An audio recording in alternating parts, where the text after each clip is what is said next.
Okay. Hi, everyone. Welcome to the hashtag Seamless CUNY Summit. I want to thank you all for coming, and we have a lot of fun and interesting segments planned for the next 2 hours. First, let's introduce the team of young advocates who worked on this year's Transfer Student campaign. The six of us have worked really hard on this campaign with the guidance of the Young Invincibles team for the past few months, and we're so excited to share our work with you. So I'll pass it over to Eileen to introduce herself. Thank you, Ariana. Hi, everyone. My name is Eileen Luna. I'm a senior at John Jay College, and I major in Law and Society.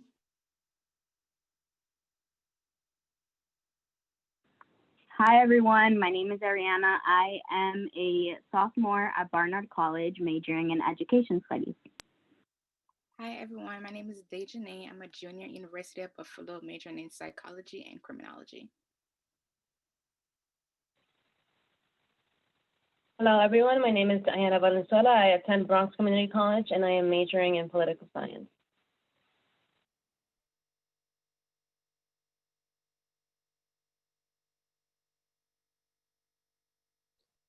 Hi, everyone. My name is Rahat Mia. So I recently graduated from Brooklyn College.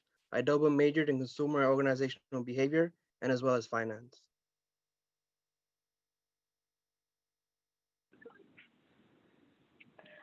So next, let's move on to our agenda for today. So now that you've met the team, let's get started. We're going to start off with the student panel. We're going to hear about the transfer student experience. Then we have two very insightful presentations where we're going to learn about statistics and information behind the transfer process. And then lastly, we have an elected official / CUNY administration panel. We're also hosting a Twitter storm today at 6:55 p.m. and we'll be sending the links to the pre-written tweets in the chat, and we'll be reminding you as the night goes on. So stay tuned for that. We can go to the next slide. So our mission. Transfer students make up about 1/3 of CUNY enrollment, yet they're really the most underrepresented groups of students, and they're put at a major disadvantage, and a lot of the times they battle to graduate on time. So over the past few weeks, we've been collecting CUNY transfer student stories, which Eileen will share with you later on in the presentation. And we have learned a lot about the difficulties and the challenges they face. We've seen a lot of common themes from the lack of support, lack of resources, and transparency on behalf of CUNY. Many students failed to graduate on time because they transferred and they lost a lot of their credits. So we've recognized that these policies and resources set up at CUNY are not really addressing transfer students' needs. And CUNY faculty really needs to transcend above their egos and financial interests and recall that the objective of CUNY studies is to get students to graduate as seamlessly as possible, right? So that's where we come in. So hashtag Seamless CUNY wants to establish seamless transfers between all CUNY colleges by ensuring CUNY is adhering to transfer course credit policies and addressing students' needs through increased transparency of resources and more individualized advising for transfer students. So now I will share our policy agenda in the chat so you'll have a more detailed outline of what we are interested in doing. So I will link that in the chat right now.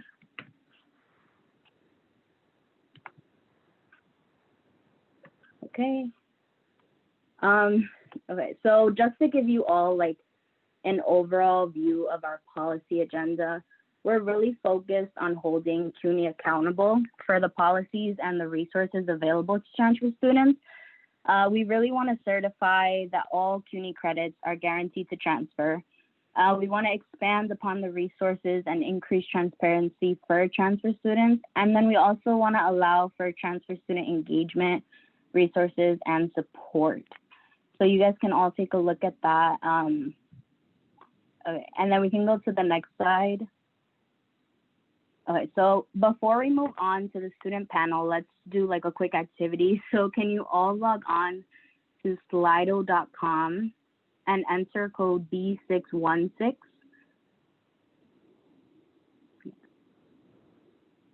Okay, so I'll give you guys a few minutes to log on, and then when you're logged on, can you answer what do you think is the biggest struggle transfer students face?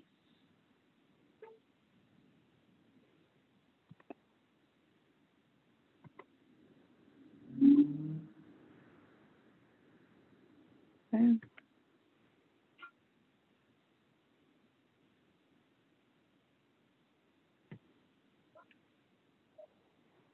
Okay, let's take a look at what some of the answers are.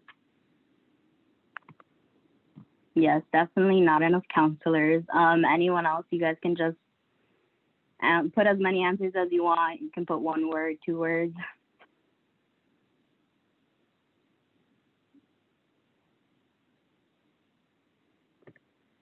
Yes, not enough support, running out of financial aid, confusion, definitely. And we've seen that with like the stories that we've collected, just speaking to other transfer students and their experiences.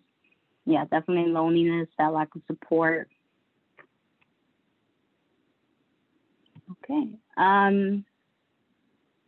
So there is also, before we move on to the student panel, I just want to let you all know that there's also a Q&A function at the bottom of your screen. So at any point, if you have questions throughout the presentations, throughout the panels, please ask them. We encourage questions, and we are leaving time at the end of every section for you to answer your questions. So yes, just feel free to ask whatever you want. And so now I'm passing it over to Eileen to start with the student panel. Thank you so much, Ariana. Hello, everyone. Again, my name is Eileen, and I'll be moderating our student panel tonight. And I'd like to take some time to introduce and welcome our 3 panelists tonight, Zaret Cortereal, Amber Rivero, Lyric Young, and Elisa Rojano. Zaret Cortereal is a senior at Lehman College and a Young Advocate alum from the Spring 2020 program. Amber Rivero is the Vice Chair of Senior Colleges at the University Student Senate and Student Government President at John Jay College of Criminal Justice. Elisa Rojano is currently a Young Advocates Program member for the fall 2020 semester and our current teammate in this campaign. And she's also a senior at Lehman College. So I want to thank you all so much again for being here tonight. And if it's okay with you all, I'd love to just jump into our questions that we have for you all. Just as a reminder, you will have 2 minutes to answer your specific question and then about a minute at the end to answer any general questions, if time permits, to pose any questions for the group. So our first question of the night will be for Zaret. So Zaret, as a transfer from BMCC to Lehman College, what was the biggest challenge in the transfer process for you? Did it impair your track to graduate from college? Hi, I'm Zaret. Thank you for inviting me. One of the big challenge I would say is the time that I knew that I was accepted to Lima College, because Lima College emailed me and accepted me all the way at the end of May. I started the process late, which is take me to go to the college, do the transmit to see if all my credit are accepted to Lima College, and then start the process for financial aid and advising, and at the end take the schedule that will fit for me. Sometimes by that time the schedule was really tight, so I had to take any classes that wasn't in my plan. But the biggest the challenge was the delay, and some of the credit wasn't transferred to the Lima College, and that impacted me in my graduation. That has to extend it 1 semester more to be able to graduate on time. Thank you. Thank you so much for sharing that, Zara, and for your honesty. And we're really sorry that you had to go through all of that. So our next question of the night will be for Amber. So Amber, what was your transfer experience like, and how are you working to improve the experience for others in your position as Vice Chair of Senior Colleges? Hi, thank you, Eileen, and thank you, Young Invincibles, for having me and for all the work that you're doing for students across New York and also for transfer students. My transfer experience was like a crash course into learning how to be a self advocate as a student because I came from one CUNY to another, but they were completely different. I used to go to Medgar Evers and I got my associates. And then I came into John Jay, which is in Manhattan. So everything was like a complete shock for me. It was a completely different college. um Even though some of the policies were the same, a lot of things were different, and there is no like ASAP or any like specific programs that support transfer students outside of SEEK, and you have to have been in SEEK for the 2 years before you transfer in or the year before you transfer into another college to be eligible for it. So I really just felt unsupported, lost, and at times really frustrated and discouraged, just trying to navigate all of these different systems and policies by myself. Had I not been involved with student government, I don't know how I would have survived my first semester as a transfer student at a new school, because I would not have even known what connections to go for or who to contact when I was having all of the issues that I was having administratively. And how am I working to improve the experience for others as vice chair of senior colleges? So as vice chair of senior colleges, I represent the students of all CUNY, but also specifically the students and student leaders of all 11 senior colleges, so the four-year and graduate colleges at CUNY. And I'm trying my best to focus on the transfer experience and just the ways that, very similar to what they're introducing now with this Young Invincibles group, that there can be a seamless transition, especially when you're coming from one CUNY to another. There's no reason why your credits should not transfer or be applicable to your degree. There's no reason why you should be kind of treated like you already know the system when you're at a brand new college. You need that same exact comfort and coddling at times that you get as a freshman in college. And I think just overall trying to advocate, sorry. I think overall just trying, one second.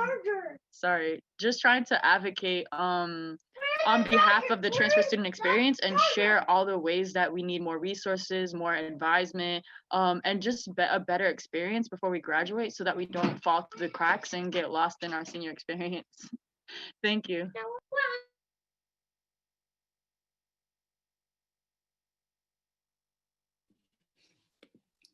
Thank you so much for sharing, Amber.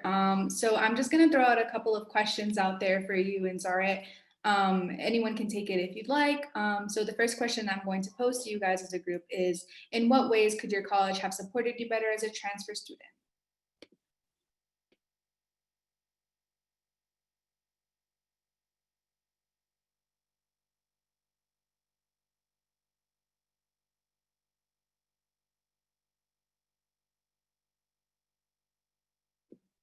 Zaret, are you able to take this question for us tonight? Oh, I'm sorry. My headphone, for some reason, couldn't hear anything. Would you mind repeat that again, the question? Sure. So in what ways could your college have supported you better as a transfer student? Oh, I would say the classes that I would take to transfer. When I was at BNCC, I was in an associate in art, and now that I'm in Lima College, I have in a science degree. So because I have 30 credit in art, not all my 30 credit got transferred to as a liberal art, meaning I'm missing 7 credit for me to be able to graduate from Lima College. And if I knew some of those credit wouldn't transfer to Lima College, I actually would say the one definitely would accept it to that major that I am in Lima College. And another point that is the delay. I didn't know how much it's gonna be delaying. If I knew that, then I would plan it a different way. My main goal is to graduate in 3 years. Now it's gonna be 4.5. And if I knew that the transferring gonna take that long, I actually would make another plan for me to be able to graduate in 3 years as I wanted. Yeah, thank you so much. Amber, I don't know if you would want to chime in on this question as well, as to in what ways your college could have supported you better as a transfer student? Yeah, for sure. I think it starts even at the very first interaction with the college, which is an orientation, right? I know that like sometimes students hate orientation, but I think it's a really great way to like get us that really important information at the very beginning of our college experience. I also think that if there was a capacity, and I know that we have issues with being funded and that we need more people hired in these departments, but if there was a capacity to have like a specific transfer academic advisor or a specific like transfer financial aid person, that would be really helpful so that there's someone that's like just catered to us. At John Jay, 60% of our student population are transfer students, but it's not really reflected in like the programs and the cohorts and the policy. And since last year, myself and my colleague that was also a transfer representative on student government have tried to shift that culture and bring more awareness to the ways that we could have been supported and that students should be supported. But I think the most important thing to focus on is just like making sure that we have access to the right resources. And if we want to change our major, or if we're like starting to have problems and we're failing miserably, if there's someone to guide us along the way to say like, you know, I know you have a short amount of time and a short window before you graduate, let me help you get on the right track. Or someone to just make sure we know that we need an externship or an internship before we graduate to really get hired in this field after college. You know, there's just so many time sensitive things that transfer students need to know, and I don't always feel like there is a lot of access to those resources. And the one program that we have that does an amazing job of supporting transfer students is pretty much the only program, and that's our student academic success program. But how can that be expanded, better funded, and how can that model be created across the CUNY system to support all transfer students, I think would be a great starting point. Thank you so much. And I definitely agree with your sentiments on that part. And I guess for the both of you, whoever wants to take this first, I guess my next kind of question is, what is one piece of advice that you would give a transfer student?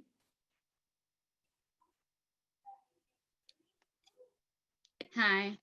I would advise that do a little bit more the research when they are in community college. Try to see if you actually can match and see beyond what you are in a community college.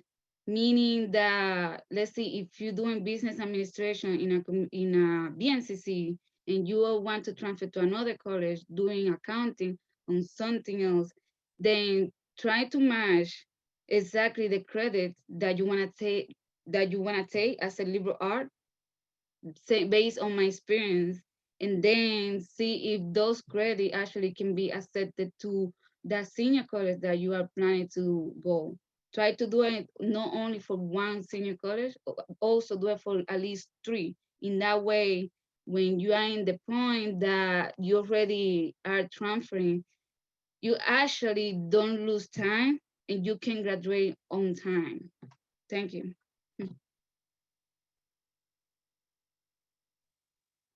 I think my word of advice to transfer students would be within the CUNY system would be when you're looking to transfer and you're waiting for your application to be approved or it's already been approved, over communicate with those different offices at your new school, even if it like gets on their nerves, right? Ask as many questions as many times as you need to make sure that you understand how unique your situation is and any implications you may run into when you first get to that new school. And then the second piece of advice I would have is create community. So if you already know people that go to that new school, awesome. If you don't, see if you can reach out online through social media to some existing student organizations and clubs, because you'd be surprised how much of a resource that students are for other students. A lot of the things that helped me navigate my first semester at John Jay were other students who had been transfer students, had dealt with the same barriers, and gave me the advice, the loopholes, who to contact. So students were my resource, right? Students who had experienced what I had experienced before. And so I think like just being connected to a community, whether it be like student organizations and clubs, your friends that already go to school there, or your student government, that's very vital to understanding all of the obstacles you may need to navigate and getting that advice and support and figuring out how to navigate those issues.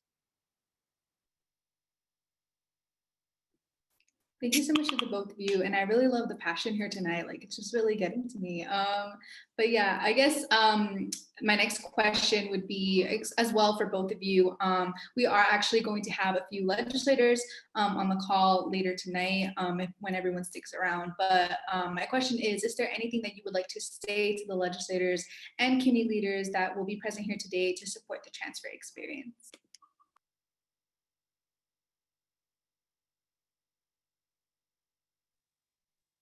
I guess I'll go first. So there's a lot of legislations that are swimming around right now that multiple organizations and advocacy groups have put together.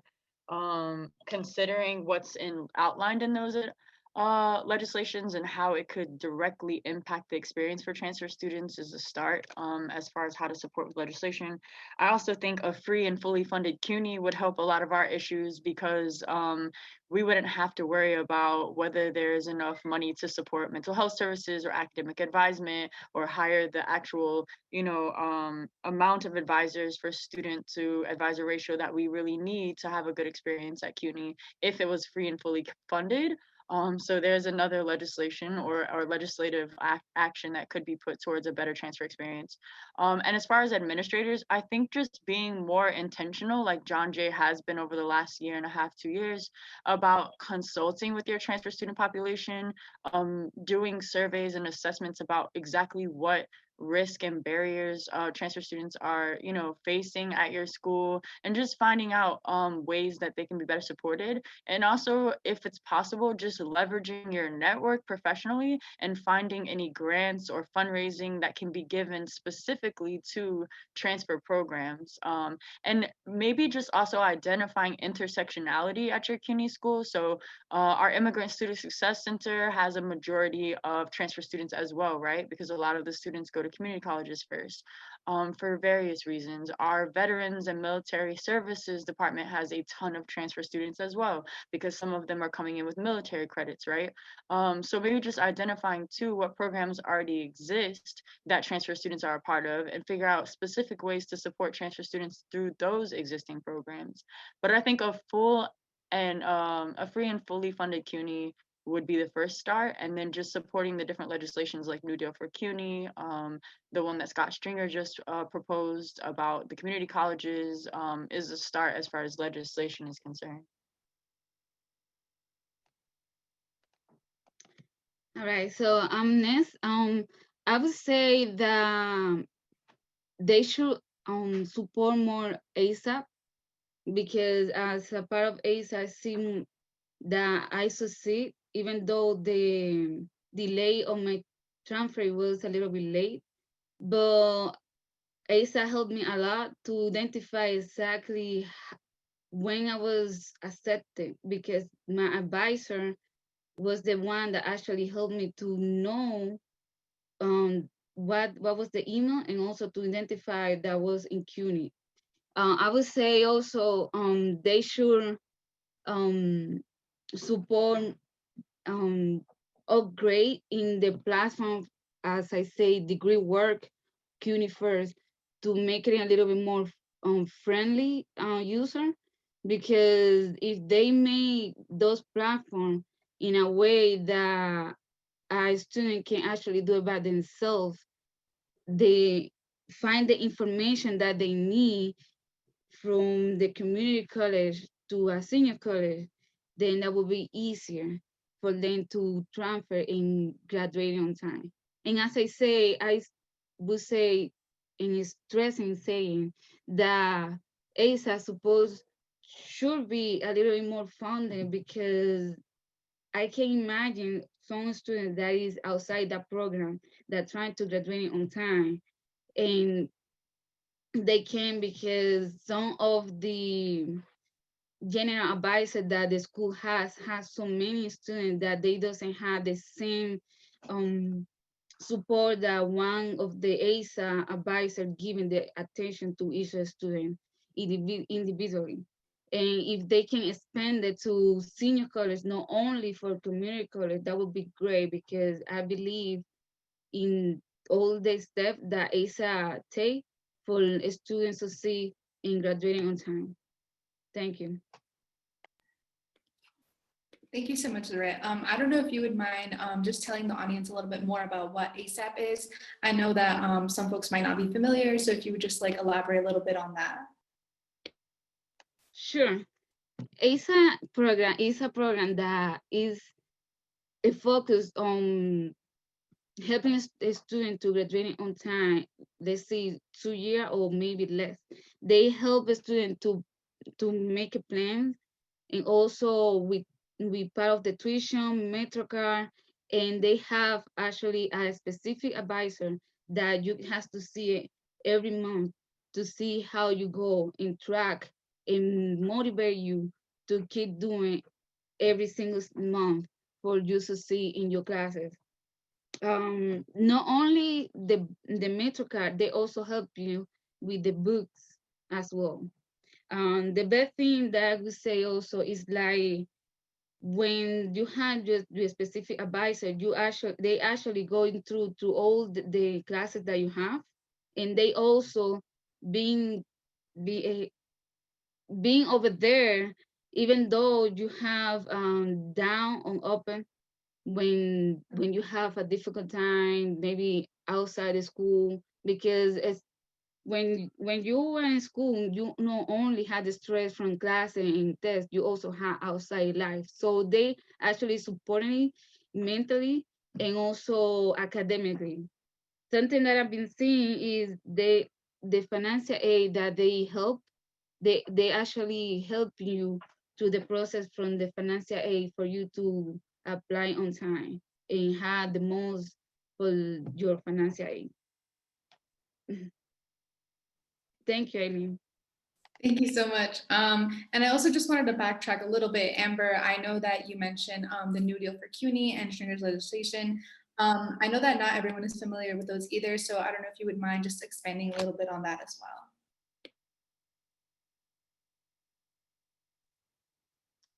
Yeah, sure. I don't have like obviously all of the language of the comptroller's proposal, but I know that it is geared towards a fully funded community college experience for our CUNY students, and that there was some suggestions to more employment opportunities for CUNY students. But I can share about the New Deal for CUNY.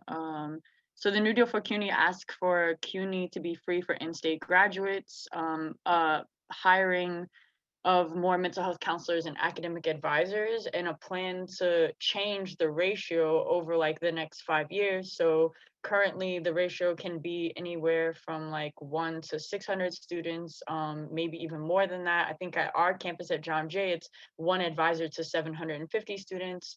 But I think they're saying that they would like for it to come down to 1 to 600 students, and then over the next couple of years more advisement is hired, more mental health counselors are provided, and then eventually we get that ratio down so that there's an ability to adequately serve the students and their needs. But so also, you know, our departments are well staffed, and the people that are working for CUNY in these areas are not overworked and stressed out when trying to serve our students at CUNY, right? And also CUNY just always providing an annual report to the Senate and Assembly about what's happening in these areas is asked.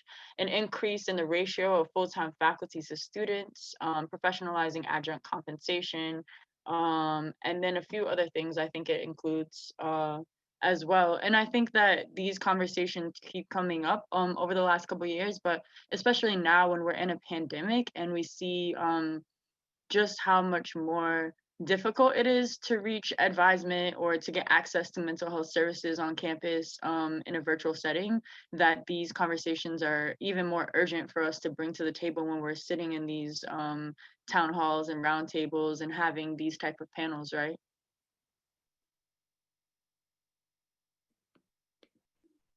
Yeah, thank you so much.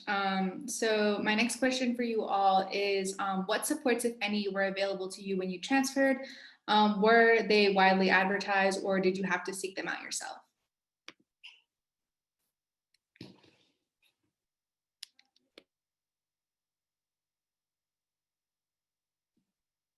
Maybe Zara, you can take this question. Sorry, I was trying to think what I actually wanna be saying. because I couldn't understand exactly the question that you asked. Would you mind to repeat it again?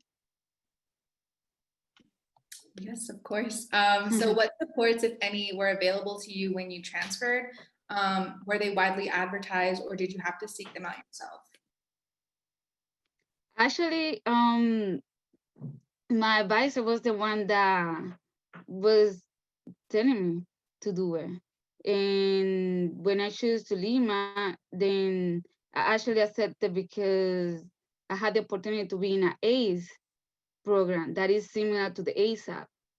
And they have been helping me a lot in terms of the transferring and give and have all the information from Lima College, which it was amazing. They went to BNCC, they have an orientation, and that's why I am to be at Lima College.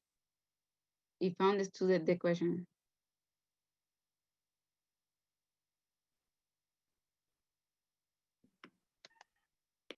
So for me, I was actually blessed enough to be a member of the ASAP program my first 2 years at CUNY. So that was really amazing. And I actually wanted to apply to the honors program under Macaulay at John Jay. When I got to John Jay, but unfortunately the policy just changed to allow transfer students in the fall semester, and there used to only be the ability for students to apply in the spring, and by that time your credits might be capped out to be a participant in that program. So what ended up saving me was that same program I referenced at the beginning of this panel, which is called the Student Academic Success Program, which I believe is funded through a grant that they actually applied for 5 years ago through this department at John Jay. And they support, freshmen, sophomore, junior, seniors, but they have this really comprehensive transfer student program that they continue to try to expand and find more funding for. And that's what ended up saving me. So it's not the same as ASAP by any means, but John Jay has these transfer seminars that you can sign up for, and it's like 5 classes that could end up being a gen ed for pretty much any major that you're in. And so you get to go to this transfer seminar, and everyone else in your class is a transfer student. And then they have peer mentors that are called SAS peer success coaches, and they get paid stipends through the grant, right? And their job is to give you updates, tell you about your resources, and let you know what programming or panels or deadlines are coming up about everything under the sun, right? And then they do a 30-minute advisement with each of the transfer students in their transfer classes, and do a one-on-one of what your academic goals are, find out if there's any ways that they can support you. And so the students actually take on, again, the role of being a peer and a guide, and a support for other transfer students. And honestly, it changed my life, right? Just being in class with all other transfer students was really revolutionary for me. And I just wish that there was a way that it could extend past your first semester, but the fact that it even exists is amazing. Unfortunately, only 600 students every semester are able to benefit from it. So being able to expand something like that, and again, maybe emulate it and implement it at other CUNYs, could be really beneficial. Thank you so much, Amber, and I completely agree. I'm actually myself a transfer student, and when I transferred over to John Jay as well, I also didn't really get to partake in that course, so it was really lonesome for me, but I can definitely relate to that. But this question is actually from the audience. So the question that we have for you, either of you to answer first, is how has Pathways curriculum impacted the transfer process for your degree completion? Did it make it easier to complete those requirements once you transferred?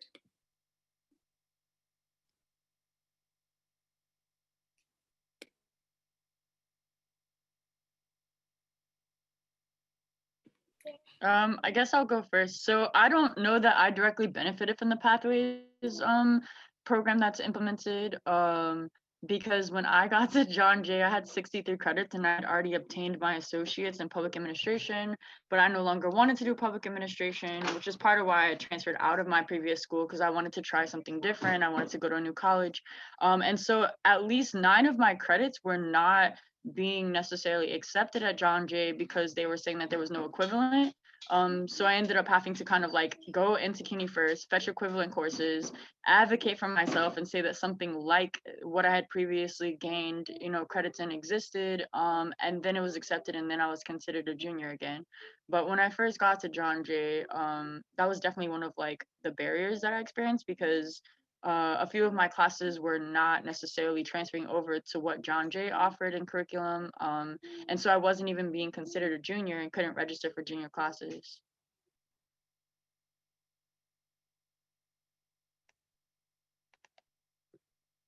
I would say as well that most of my credit got transferred to Lima College. I didn't have that much problem. The only problem that I have was my liberal art classes. That's I end up having 7 credit not accepted, even though I went to the department to see if they can equivalent as as the credit that I can have at Lima College. They say it wasn't accepted. So right now I have to take it again. And that's one of the challenges that I have on it.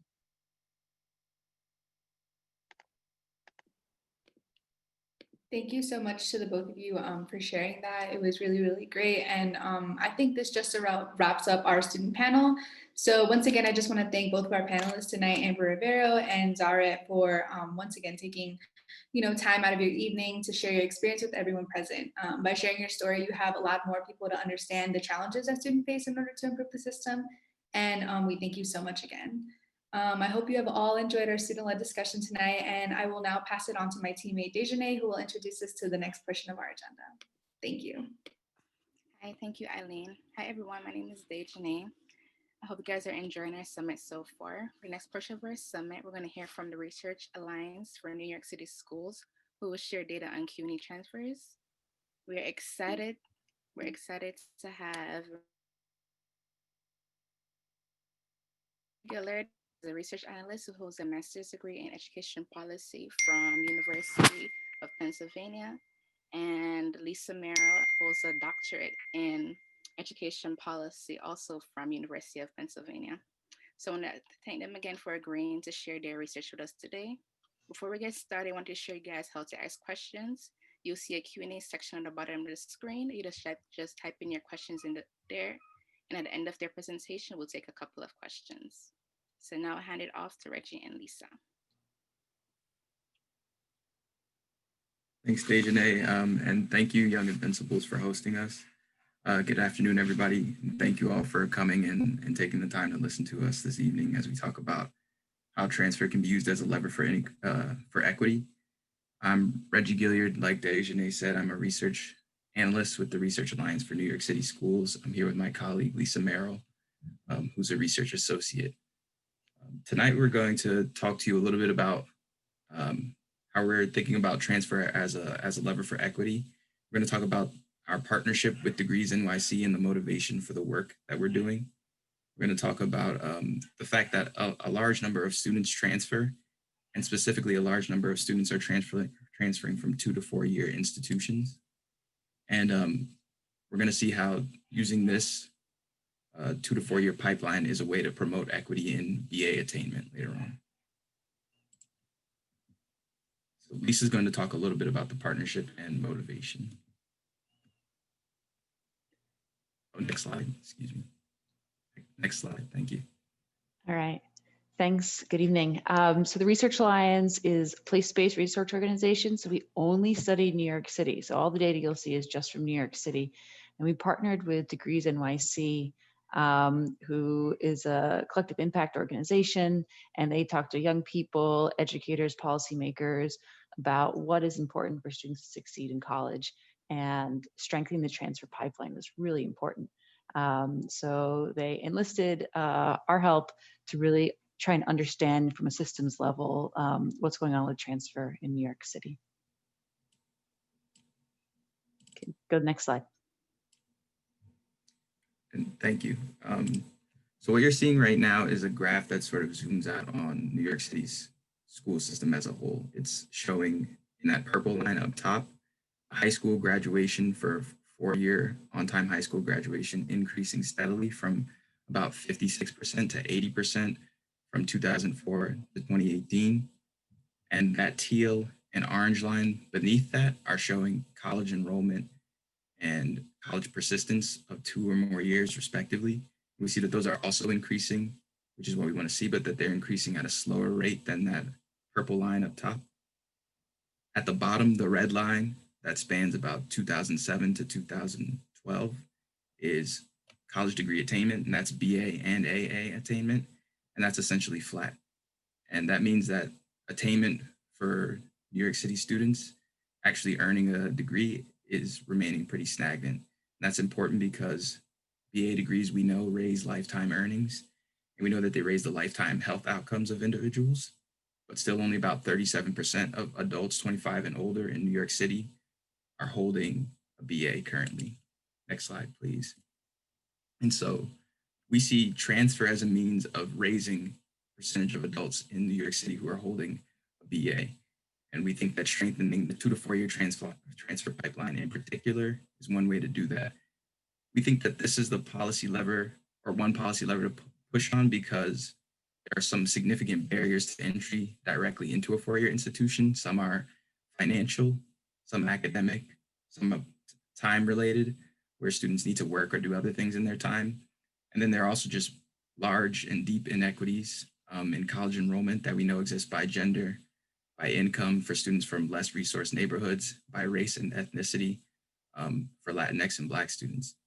And so we see that these students who are typically disadvantaged are the ones who are using transfer the most, and there are a lot of them. About 15% of students nationwide who were first-time 4-year college students were transferring from a community college. And in our cohort of students, which I'll talk about a little bit later, see that about 18% of students who are finishing at a 4-year school are transferring from a 2-year school. Next slide, please. So now we're going to talk a little bit about the scope of transfer in New York City. And this graph here is showing our cohort at large. So we're taking a look at about 65,000 students who begin high school in 2007. So they're first-time 9th graders in the year 2007. And we're following them from 2007 all the way to 2017. So 6 years after they would have graduated, or I guess giving them 6 years to graduate from college and seeing their 6-year outcome there. We're focusing specifically on New York City Department of Education public schools, and we're tracking whether the students went to college at all, and if they did attend college, whether or not they transferred. So you can see in the graph here that the students on the left-hand side in that blue bar are students who didn't attend college at all. Those 3 bars stacked on the right-hand side are students who at some point went to college for at least 1 semester, or enrolled in college for at least 1 semester. And that pink bar on the top, which is about 1/3 of our college-going students, are transfer students. So students who at some point during their college career transferred schools. We're going to focus specifically on 2 to 4 year transfer. And the question that we're asking is, who primarily is benefiting from 2 to 4 year transfer? Next slide, please. And so we see that Latinx and Black students are among some of the beneficiaries of 2 to 4 year transfer. So this graph is showing students who finish their time at a 4-year school, students whose final college enrollment is a 4-year institution. And the orange bars are showing 2 to 4 year transfer students. The gray bar in the middle are students who start at 4-year schools. And the pink bars on the right-hand side are students who transfer multiple times. And you see that over 1/4 of Latinx students and about 1/5 of Black students who are finishing their time at 4-year schools are arriving there by transferring from a 2-year institution. So we think that transfer is an important means for students of color, specifically Latinx and Black students, to access 4-year institutions. Next slide, please. And that's sort of, the trend is sort of the same for students from lower resource neighborhoods. So here we're looking at economic differences. We see that students who are coming from low resource neighborhoods, about 1/5 of those students who are finishing their time at a 4-year institution are arriving there by transferring from a 2-year institution.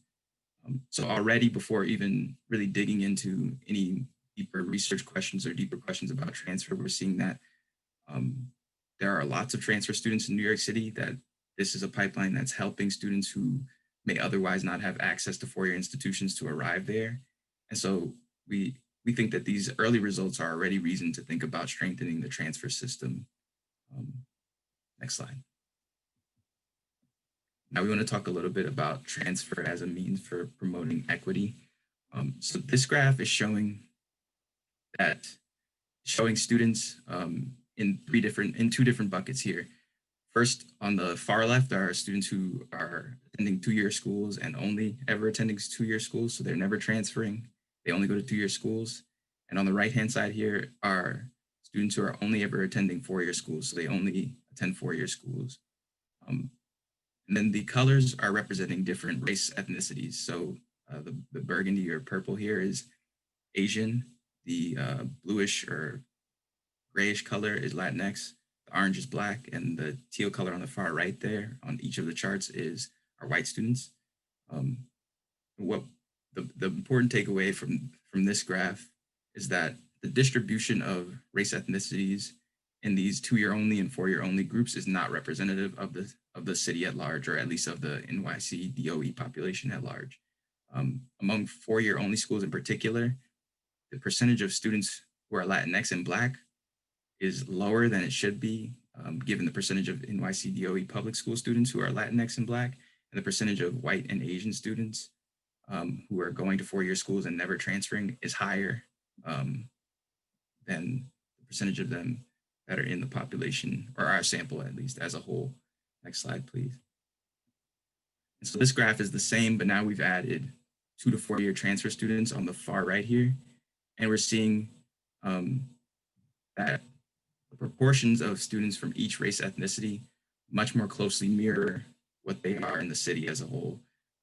So now Latinx and Hispanic students are basically right on with where they should be in terms of their proportion of the city as a whole, and Black students are getting closer to that goal and further approaching that goal. So we think that, again, this is showing evidence that transfer is a means of increasing equity, of getting students of color who weren't able to go directly to a four-year school later on, and of balancing out the proportional disparities there. Next slide, please. Thank you. Here we're taking a look again at the socioeconomic disparities, but this time we're looking at median income. The bar on the left is 2 year only students, the bar in the center, 4 year only students, and the bar on the far right, 2 to 4 year transfer students. And the important thing to note here is that the 2 to 4 year transfer students come from families or come from neighborhoods in general where the median income is lower than the 4 year only students. And that means, or that's sort of an indication that 2 to 4 year transfer is helping students who are from less resourced or less well-resourced neighborhoods get into 4 year schools and gain access to a bachelor's degree. Next slide, please. So the gist of this is, the gist of all that we've been talking about just now is that transfer students are differing from 4 year only students, and we think that they're differing in a way that's actually promoting the equity of the college system, because our transfer students are more likely to be students of color, particularly Latinx and Black, and they're more likely to be from less well-resourced neighborhoods. Next slide. So the next step for this work is to investigate some model schools. One that we've seen and heard about a lot is John Jay, and we see in our data that John Jay has higher BA attainment and lower instances of students having excess credits than other senior colleges. So we hope to learn more about what John Jay is doing well and how they're helping transfer students, and how other schools are doing well and succeeding with transfer students. Thank you all for listening. We're looking forward to questions, and we have about four minutes, maybe 3 minutes to answer them. Thank you. Thank you, Reggie and Lisa. So I actually do have a question for you. So the data highlights that people from low resources neighborhoods are more likely to transfer. What should this tell college administration in terms of improving students' transfer experience and journey? Lisa, you want me to take that one?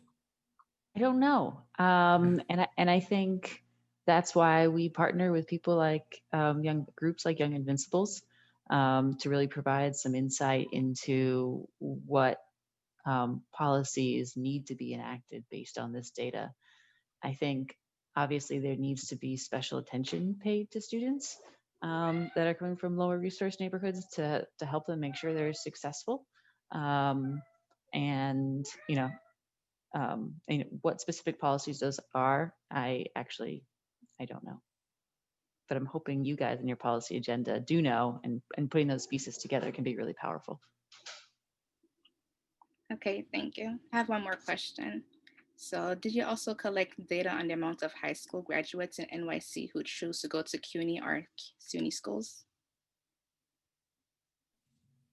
Yes, we do. And actually a huge number of New York City high school graduates, I think about 2/3, go to a CUNY school.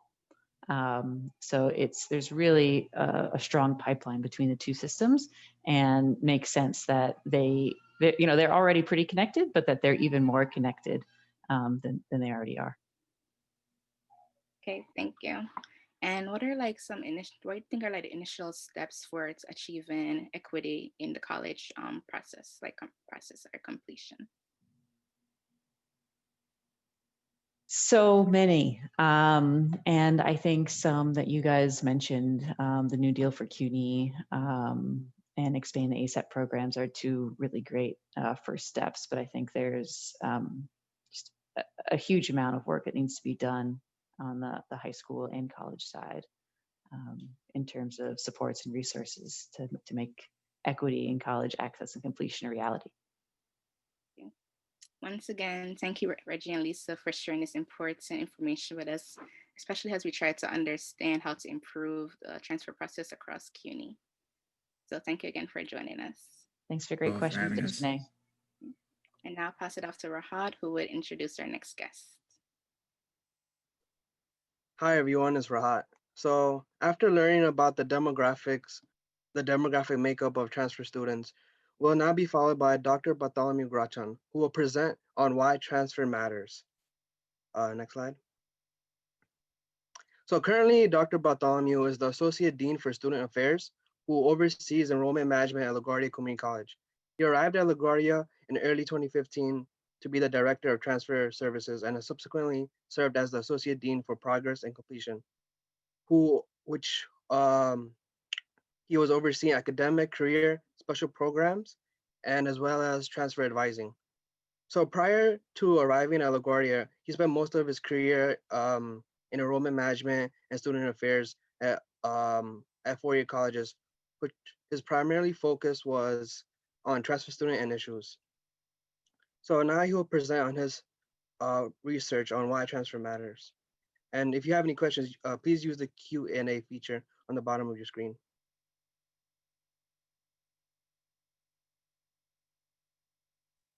I should probably unmute. There we go. Thank you, Rahat. How are you? And thank you, Reggie and Lisa, for that lead-in, because for the information you guys have there, because it really is important to understand the dynamics and the demographics around how this affects students. That was what caught my attention with this early on in my career, was that it did not seem to be evenly applied, let's say, across demographic levels, whether by race and ethnicity or by socioeconomic status. So one of the things that I started looking at a long time ago, and that we've been tracking as we go through this process, is what is the outcome? One of the reasons that transfer matters is because it's supposed to lead to something. So let's talk a little bit about what that means and where we're going. So if we go to the next slide. So this is college enrollments from 1970 to 2017. So we can see that it is mostly an upward trend. It peaked a little bit around 2008 to 2010 when we had our economic collapse, particularly at community colleges at the recession. Students go back to community colleges, with the exception of this one. This is a unique one given the pandemic variable that we've got going on right now. But one of the things you can see here, and that top line is total enrollments in college across the country. The second line is four-year institutions. The third line on the bottom is two-year institutions. What's important to understand about these numbers here is that second line also includes graduate students. That's total enrollment at four-year colleges through that time. So if you look at it, community colleges represent anywhere from about a third to almost half of undergraduate enrollments at any given time over the last 50 years. So it's really important to understand that this is not a small thing. This is not a niche thing. This is a significant number of students nationally. Lisa and Reggie did a fantastic job of highlighting kind of where we're at in terms of the city. And it's important to understand that students in the city transfer at an incredibly high rate, particularly within CUNY. At any given time, about 60 to 65% of the total students, undergraduate students enrolled at a CUNY four-year college are transfer students. So it's important to have good, strong policy as we go through this so that we have equitable outcomes, because right now we don't. We have a real problem. Go to the next slide, please. It matters because when you look at the associate degree earnings ratio from high school, it is closer to the high school graduate than it is to the bachelor's degree holder. This has been, these numbers fluctuate from year to year, but they have remained remarkably consistent and they are continuing to grow. The gap is continuing to spread between associate degree holder and bachelor's degree holder. Again, as Reggie had alluded to previously. If you go to the next slide, you can see the social mobility rates. This is these are the poverty rates since 1973 by race and ethnicity. So the national line is the red line. It's the second one up from the bottom. It started at 11.1% in 1973. It's at about 12% in 2017. For white students, it started at 7.5. It's gone up to about 8.7. For Black students, 21.9 to about 18.3, and for Hispanic students from 31.4 to 21.2.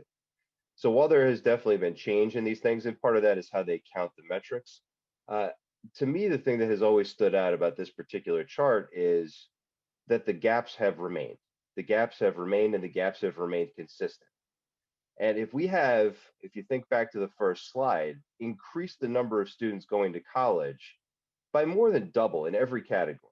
I mean, we have just tremendously increased the number of students who go to college. That hits two problems. One, we have a completion problem because we have a lot more students going to college, but they're not necessarily finishing. And we have a transfer problem because when, as Reggie again and Lisa talked about, students who are of the lowest income, and for a lot of reasons, start at community colleges far more frequently than do their wealthier counterparts. And that transfers across race and ethnicity lines as well. And the reason for that, I mean, it is a long thing. These slides are actually from a much longer presentation called "Transfer is Racist." I'm not usually very subtle, but one of the things, and this goes back to housing policies, okay, is when you have housing policies that determine where people can live, that determines the level of education they tend to get because it's based on tax funding. That determines their ability to check off the check boxes in the holistic application process for college. If you don't have the resources, you can't check off as many boxes. That means you tend to start more at a two-year college when you're coming from an area that is of lower income. So that has real outcomes as we go through this. If you go to the next slide, has real outcomes for transfer specifically, because we know, and again, these have remained consistent. We've done internal studies at our own college. I've seen other studies that have backed this up. 80% of community college students want to earn a bachelor's degree when they enter the community college. Their intent is to transfer. We do have a lot of degrees that are considered terminal, where you could go into the workforce directly from that associate degree, and that's great. But 80% of community college students, regardless of their degree type, come in with an intent to transfer. And yet only 25% of them successfully transfer within 5 years. Within 5 years of entering the two-year college. 17% of them complete a bachelor's degree within 6 years of transferring, not of when they started at the two-year college, but when they actually transferred. Public institutions are responsible for 72% of transfers. That means 72% of the transfer students in this country are landing at public institutions. 20% go to private nonprofits, and 8% go to private for-profits. We spend a lot of time in this country when we talk about higher education. We spend most of our time talking about private nonprofits. And in fact, we're not even talking about that whole 20%. We tend to spend a lot of time talking about the colleges that don't actually take transfers anyway. My favorite example is Princeton didn't enroll a transfer student for almost 30 years. Not a one. Harvard routinely typically enrolls 12 transfer students a year on average. and they only accept a very small number of credits typically. Now, and so Harvard is not actually the problem. Princeton is not actually the problem. They're too small to matter in terms of the national data. And the fact is that Harvard is paying for the transfer student when they show up if they're low income. So even if you lose credits, you still get to go.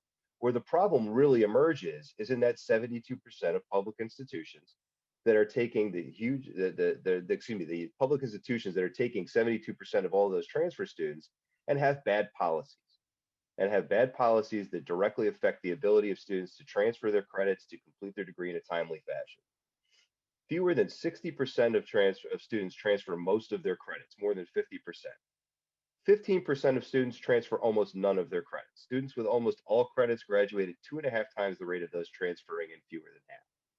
It's a clear and stark data point, right? The numbers are there. If you want to have transfer student success, you need to transfer their credit and you need to use their credit. One of the challenges that we've had in CUNY, and I'll talk a little bit in a second here about what we're doing to address some of this, is that CUNY has always had a policy of all credits will transfer.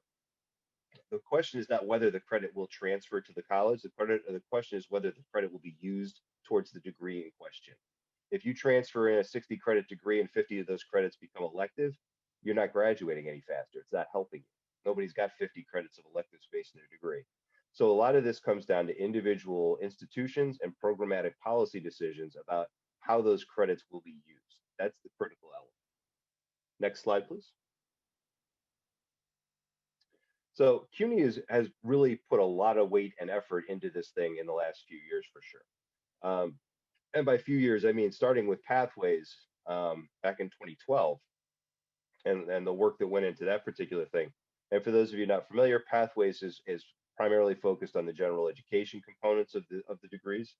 And we have seen enormous improvements in student transfer mobility and student credit mobility over this time. 35% of credits were used towards gen ed major or minor courses in 2012. Of all the credits that were transferred in 2012, only 35% were non-elective. That's up to 74% in 2019. That is an enormous increase. That is a dramatic turn in just a couple of years. So that is some really important work. We just completed a 6-year review on Pathways, including creating a series of recommendations to continue and strengthen and improve that, including things like expanding the gateway course options and the targeted programs to include more of the large popular programs so that we can continue to ensure that credits transfer smoothly from program to program and get used effectively. CUNY also has a transfer steering committee made up of central office personnel, including EVC crews, and campus representation from both 2- and 4-year schools. It's not a representative body. There's not somebody from every college, but there are 2- and 4-year campuses represented, mostly provosts and vice presidents of enrollment management, student affairs, those kinds of things. Part of the thing that's coming out of that committee is we're developing a transfer data dashboard. There are a couple of variations on this, and the transfer data dashboard will be used. It's still being determined how it's going to be best to use it, whether it will be how it can be external facing and be useful, or if it will be mostly for programmatic design and tracking. We also have transfer affinity groups in Queens. We have QTAG, which is the 4 campuses of CUNY that are in Queens, and we have done some work on transfer over recent years. We're going to be getting started on that again soon. BTAG is the Bronx Transfer Affinity Group, and it's actually misleading. It started as just the Bronx, but now it includes Borough of Manhattan Community College and Gutman College as well in that particular group. And these are partnerships where we work on transfer issues related to a small number of schools where there's heavy traffic between them. So for example, in Queens, I'm at LaGuardia Community College. We have Queens College, we have York College, and we have Queensborough Community College, and our students circulate between the schools fairly frequently. So it's important that we have good working relationships and good policies, particularly between our own programs there. There's the Articulation of Credit Transfer Project. It was a grant-funded project, and that led to the Transfer Explorer in part. Transfer Explorer is a tool that Lehman has created, but is useful for CUNY students across the board. And that is a place where a student can look to see how their credits will transfer specifically. They can compare courses at specific schools and find out what the equivalent course is at the next institution. So as they're planning, as they're talking with advisors, this is a tool that all those folks can use. There's also the transfer what if tool in DegreeWorks. And the transfer what if tool allows a student to take their exact degree snapshot at their current institution and map it onto a specific degree at a different institution to see how those credits will transfer based on internal CUNY first transfer rules.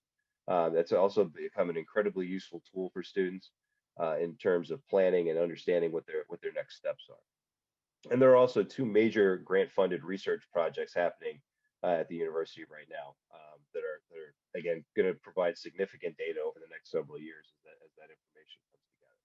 So CUNY is working very, very hard to try to pull all this data together and make sure that it's accessible so that we have streamlined process for our students. I think that was my last slide. Thank you, Bart. So I'd like to thank you on behalf of YI for joining us. And we do have some questions for you.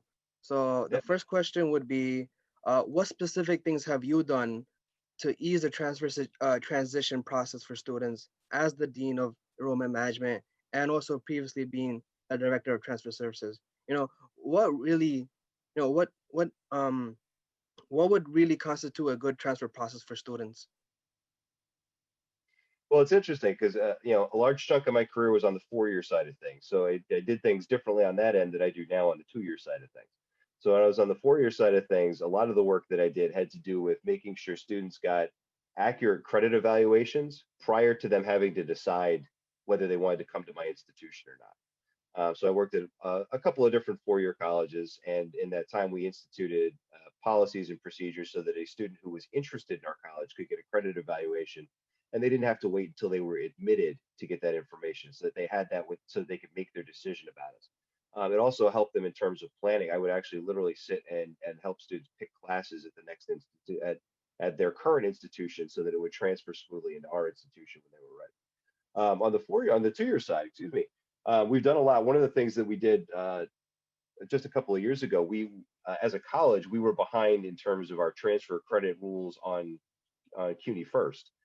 We had not done a lot of updating on that, and there had been some switches there. So we managed to get that tightened up, and now all of our courses have rules tied into CUNY first so that it's a much more automated process. And we are currently in the process of putting together transfer Tuesdays and transfer appointments for students to do essentially what I was talking about before for incoming students. But we've also built a robust transfer advising program so that we have planning for students that are thinking about moving on to the next college.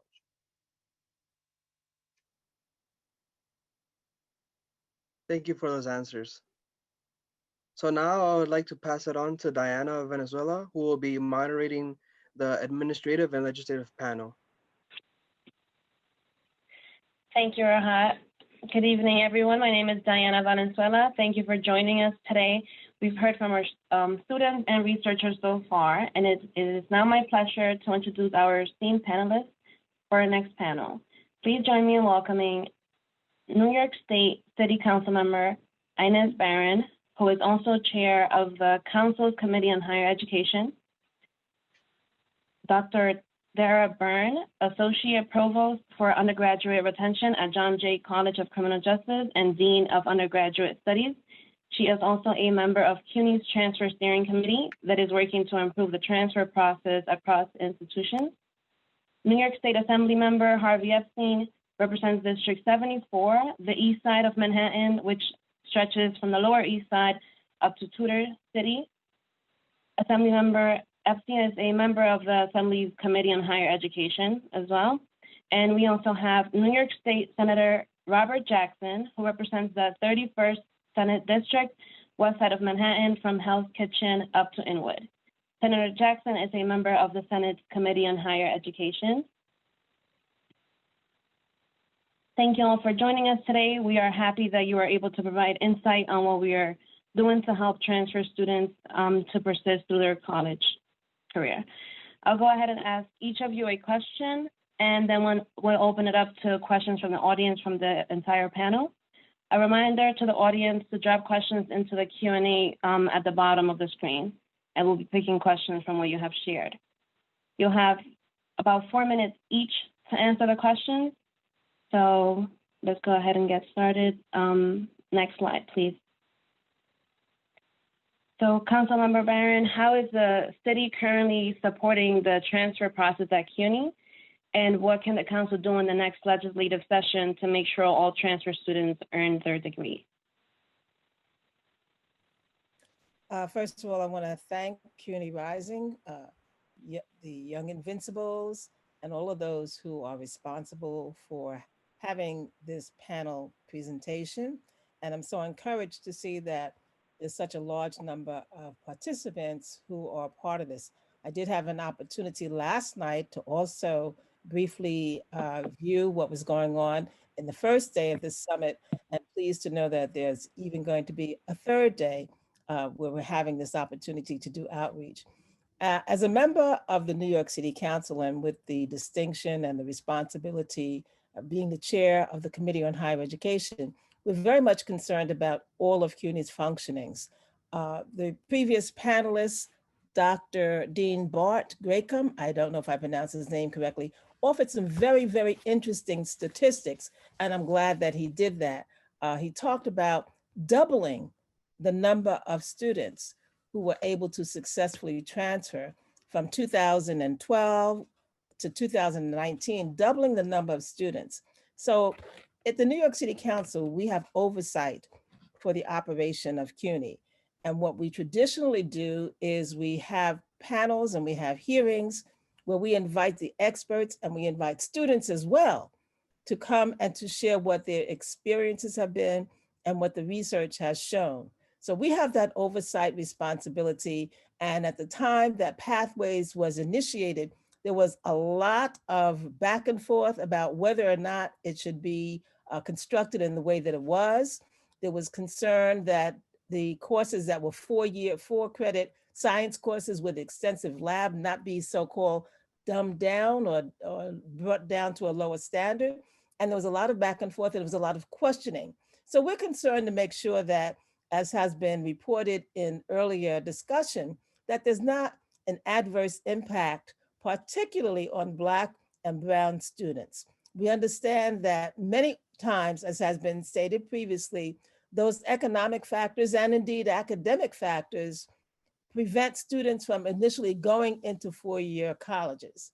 So with that understanding, that there are larger numbers of students into the 2-year colleges and into your upper tier, and we do have to acknowledge your 2 tiers of CUNY into that upper tier of students. So what we want to make sure is that each of the campuses is following the outline and the structure and putting in place those support systems that, first of all, let students know that there is a CUNY first platform and that there is a Pathways. Now, unfortunately, we heard earlier that the number of counselors that are there in ratio to the students is excessive. And we know that these counselors are overburdened, but we are so appreciative that there are, in fact, instructors themselves, teachers and professors who will take the time to help students navigate that. And we do understand that there are programs within CUNY where there are peer mentors and peer advisors, and that oftentimes works effectively as well. So we want to make sure that we have the opportunity to support those programs that help have a smooth transition, and again, make sure that those credits that are accepted, particularly as they advance a person's major subject, are not disqualified. And we want to make sure that students are using all of the opportunities available to them to be able to explore and to discover what currently exists. We know it can be overwhelming. You know, students are not just students, but they're also caregivers, and they're working and have other responsibilities. We want to make sure that we help and assist them to know what avenues there are that exist for them to have that smooth transition where their credits are applied and they're not lost. Thank you. Thank you so much. We'll move on to the next slide, please. And so this question is for Assemblymember Epstein and Senator Jackson. I'd like to pose the same question for you. How is the state currently supporting transfer students? As we look ahead to 2021, what are you and other state leaders doing to prioritize this issue? Are there specific legislation or budget items that stand out to you? Robert, do you want to go first or should I go?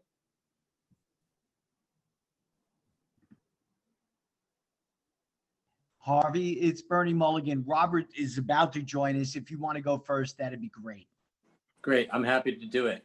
And I'm really just want to thank you all for letting us be here. Again, my name is Harvey Epstein, Assembly Member 74th District. And thank you really for CUNY Rising, Young Invisibles. It's really a critical issue. Let's be clear that transfer students are missing out. And in many ways, our system has just failed them. New York State, like Councilmember Barron just said, like the city has, we have oversight of CUNY and SUNY. And the most important problem we have is a funding problem. As people probably know that we, at this point, are cutting funding. The governor held back 20% of funding this year. And so the issues that students have, and the transfer students have more issues, we're not providing sufficient resources to make it work.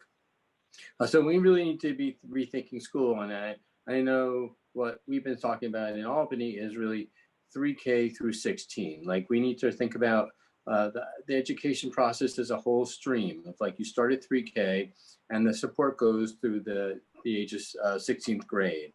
So why should you get a Metro card through high school, and then when you go off to college, you don't get that same support? ASAP students and other students do, but not all students. Why are we not ensuring that we have food available every day? Especially during a global pandemic, we need to make things available. We want to make sure that during the transfer process, people know what to do. So what we have had is lots of hearings, but not lots of action. And I think that's what we need to look to Albany to do. And I know I and Senator Jackson have been fighting for CUNY, but we need more voices at the table. We need your support, because at the end of the day, in the middle of a budget crisis with a $14 billion budget hole, we are not going to do anything unless we all collectively say the problems with transfer students are the problems with New Yorkers. You know, my daughter transferred. I know family members of mine transferred, so I know the complicated issues that go on with transferring, and that are much more difficult issues than other students. And we want to make sure that people who are making whatever economic or political or life choices about going to a community college and then transferring to a four-year college have smooth transitions, and it's not working out that way, on top of all the other issues around mental health and social support. So we aren't doing enough, but I think there's a real opportunity to do more, and we need to elevate this issue. Thank you. And thank you, Diana, for moderating us. Thank you so much. So we have other questions later on for Senator Jackson. So if he's not here yet, I can go ahead with the next question.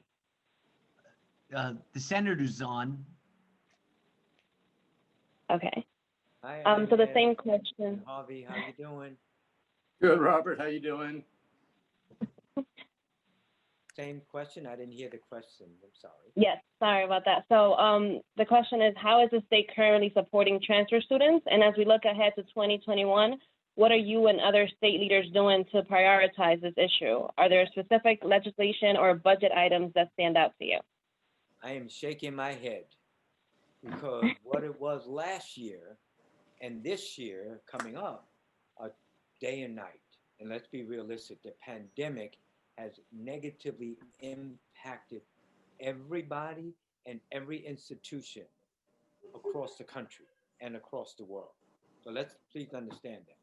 So, I mean, I don't know, for example, what the budget situation is going to be, but I know it's not good at all. And I'm sure that Inez and Harvey has already discussed that with you. But there are a bunch of people that are pushing for taxing the wealthiest New Yorkers in order for the entire state to survive. And many of you know my involvement in education. I've always said education is the key to uplift all families and people. It doesn't matter if you're Black, if you're white, Latino, Asian, whether you're red, blue, or green, education is the key. And I know that because I was part of the upbringing where I did not have, and other people worked on our behalf, like Erwin Goldberg, who was our track coach at Benjamin Franklin High School. who put an application for Upward Bound in my hand and said, Bobby, bring this home to your mother and bring it back signed tomorrow. That was Upward Bound.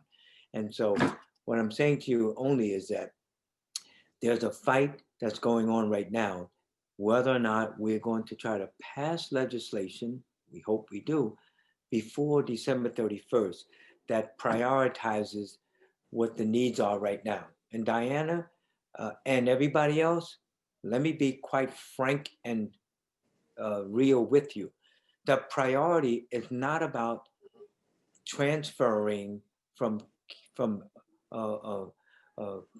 to a four-year school. The priority is about making sure that people in the state of New York don't lose their apartment and don't lose their home and be homeless. That's the number one priority, in my opinion, and other people will have other priorities. I've said this in the Black, Puerto Rican, Hispanic, Asian caucus. When, as a caucus, we met about a week ago. I said that that's the top priority. And then number two, I said that the food lines in the pantries are around the block. So food insecurity is number two right now. And people know my fight for education and the campaign for fiscal equity. But I said then number three is that because people have lost their jobs, because people are all stressed out, and there is so much mental anguish and domestic violence that are occurring, I would say health is the most important thing. 1, 2, 3, housing, food insecurity, and health. And then I say education, because if you don't have a home and if you don't have food, you know, let's be real. So that's the priority that I'm talking about right now.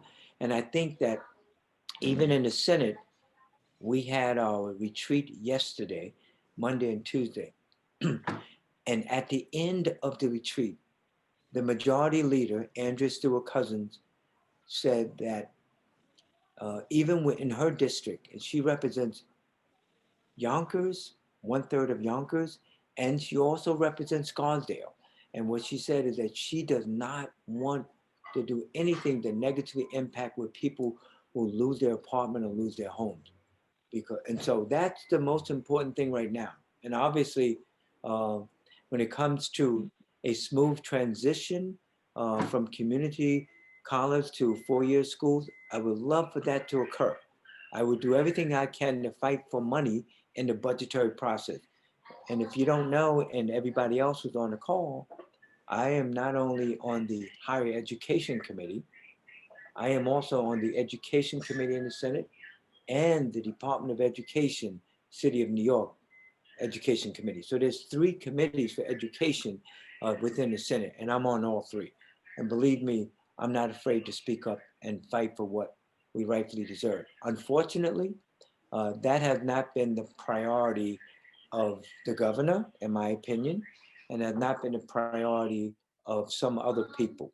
But I think that what I've said is what I think is absolutely necessary is that everyone, advocates, students, and everything, put pressure on us, collectively us, the Senate and the Assembly and the governor, in order to raise the revenue, in order to make sure that we survive this pandemic and provide the necessary funding so people can go to school. And all of those individuals in community college will transition to four-year schools. So I know that some people may disagree with me on that, but I've laid out to you what the priorities, in my opinion, need to happen. And I'm ready to go up, as I said, I'm ready to go up tomorrow if they call us up there tomorrow to tax billionaires and millionaires in order for the rest of the people to survive this pandemic. Thank you very much. And we do know that you work very hard to support the higher ed movement. And we have another panel which was working with the basic needs, and they did cover mental health as well and homelessness issues. So thank you so much for bringing that up as well. And we're moving on to the next slide. We have a question for Dean Byrne. So based on your experience at John Jay, what are the main barriers to completion for transfer students at CUNY? And what are the top recommendations to helping transfers graduate from college across all CUNY institutions? Hi, thank you everyone for having me. I am delighted to be here, especially to talk about something that I am so committed to and passionate about. I also get the opportunity to talk to you about a 12-year work in progress at John Jay, which if you're not aware, John Jay has a 3-year transfer graduation rate that is double that of the national average.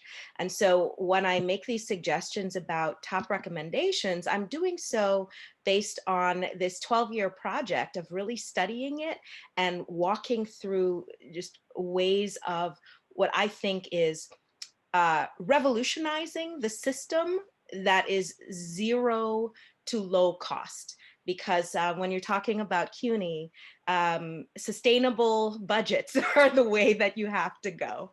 Okay, so I'm going to put this into five kinds of recommendations. It's going to sound really simple and straightforward, but it represents what I think is a nice, clean way of identifying both the barriers and ways to overcome it. The first thing is transparency. What we've learned over the years is that you need to provide students with an academic roadmap of what courses to take and the seamless pathway to do so. In our Justice Academy model, we aligned the degrees. So each community college has degree programs that aligns seamlessly with bachelor's programs. So they're joint degrees, so to speak. And so students get an academic map that shows all of the courses at the community college that they're at, plus the courses at John Jay from day one of their experience at the community college, not at the end of being at the community college. Does that make sense? I hope so. So it's if we're serious about this, we start at day one looking at the whole process, not just when a student initiates near the end of their graduation. The second would be to reimagine the process. In our work, we removed the barriers, such as the transfer application. We have tools like CUNY First. I can see, if you're a CUNY student, I can see all of your data. I can pull up your MPL, I can see what courses you take and so on. There's no need, if you're already in CUNY, for you to fill out an application. And I think if administrators got creative about that and leverage the tools that we have, we could remove the burden that's put on the transfer student to do everything. I don't need your transcript. I really don't need to put you through the same process that a student applying from high school or from another system needs to. And so we need to act like once you're admitted to CUNY, you're admitted to CUNY. The third one is to empower the village. We developed a whole community approach to student support, and that starts at day one at the community college, not day one at John Jay. And what that means is ensuring that faculty, staff, and students are equipped to do the best they can for the role that they're in. And I want to particularly call out supporting faculty, because what I've seen a million different transfer plans, and faculty are usually left out of the story. The teaching and learning equation involves both faculty and students in the classroom. If the faculty are not supported to do their best and are not aware of the transfer culture that you're trying to build, then it will fail. Okay, they're the largest part of our workforce. And at John Jay, this means supporting our adjuncts. And it means treating our adjuncts like faculty, not temporary faculty. Now, I could go on about this for a long time, but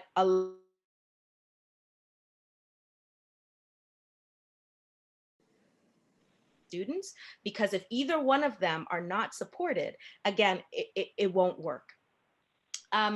The fourth one is institutionalizing the resources. Now, I'm not done with this. This is really, really hard, but the bulk of the work that we have done has been on piecemeal resources, going after donor funds or things like that. And it's actually the thing that keeps me up at night. But I would love for CUNY to figure out how to earmark resources for transfers. So we've learned a lot from having things like a dedicated transfer coordinator. This isn't somebody who does credit evaluations or any bureaucratic things like that. This is a coordinator who's on the ground for students, who's proactive in their outreach for students, building programming, support being available, and coordinating with all of the different offices. And for those of you who've transferred know this, you probably knock on like 9 million doors. There needs to be an administrative advocate who's knocked on those doors before you and coordinated with them so you don't have to do that legwork. I want to institutionalize that. The last piece is to overshare. We've got to keep reporting, keep talking about those goals. If you were to write to any one of my staff members and ask for a report, you would see exactly who I am as a dean and associate provost based on the metrics that they're following. I care about the graduation rates of our underrepresented students. I care about our graduation rates of our Pell and TAP students. And so I follow it. It's in everybody's report. We have goals. We're all on the same page because we overshare and so on. That's a critical part of this. Everybody in the community needs to be clear about the goals and that you are using the appropriate metrics that allow you to measure your progress to those goals, okay? So those are the 5 things that I would recommend. And in doing, I hope you also see the difference in what we're trying to do at John Jay and how that might shift what your experiences might have been like in the transfer process. Most students are trying to go at it alone as opposed to the system doing the work and building a structure around it. Transfer is a culture. Just like we recognize that being a new freshman requires building a freshman culture, being a new transfer means building a new transfer culture. And that's going to play out in different ways at different institutions, but it has to play out. You have to invest in that in every single aspect of it, not just put the onus on the student to make it or not. And so that's what I would recommend. And that's how I identify the barriers. Thank you. Thank you so much. And this next question, is also for Dr. Burns. So in your opinion, what commitment or investments are needed from the city and state to improve the transfer process at CUNY? This is a setup, but I'm actually going to tell you not what I think are commitments or investments. I'm going to identify some things that inspire me, that come from work being done at the city and state and how it connects to certain gaps or challenges that I think we have at the senior colleges, or at least my senior college. And they're not actually what you guys are going to think about. So the first one I'm going to throw out there is that the city has done some amazing work with workforce development and its relationship to community colleges and associate's degrees. I think that could be expanded or extended to include the transfer group. Since we know that as we heard with the previous panelist from his statistics, that the majority of community college students intend to transfer, then that workforce development piece needs to also show what happens if